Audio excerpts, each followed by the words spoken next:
Magandang araw sa lahat. The YouTube channel of the Fraternal Order of Eagles, Limbas Law Corner is back to once again render public service in the field of law, or itong aming pagbabahagi ng kaalaman sa larangan ng batas para sa sambayanang Pilipino, brought to you by the Limbas Marangal Eagles Club of the Eastern Rizal Region 2 sa pamamagitan ng inyong lingkod na isa ng mga abogado at isang propesor sa maraming law school sa ating bansa. Okay, itong wife, Mrs.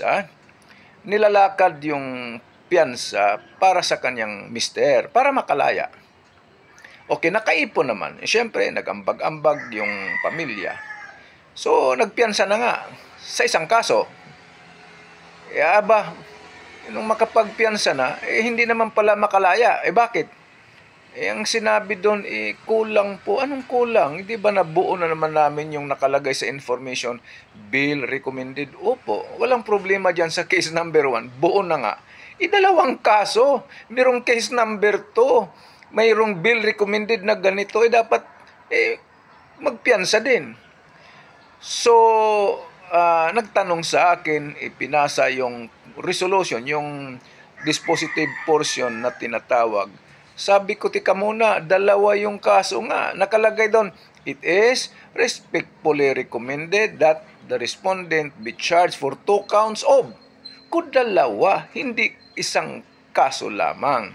Kaya nagtanong sa akin, ano po ang paraan? Ang paraan ay, piyansahan nyo rin yung kasong pangalawa, yung case number 2. Sa ganitong mga pagkakataon, mga sambayanang Pilipino, sa ganung issue tungkol ng paglalakad ng piyansa, hindi naman kailangan pa ng abogado ang tanungin ninyo. Tulad nito, doon kayo nagtanong sa Office of the City or Provincial Prosecutor. Tuturuan naman kayo dyan ng tama. Sa hukuman, hindi natin sigurado. Bakit? Imalay ko yung case number 1 and 2 inaraffle sa iba-ibang court. So, yung isa, case number 1, so RTC number 1. Ang case number 2, RTC number 2. Natural, sa RTC number 1, isa lang talaga ang kaso.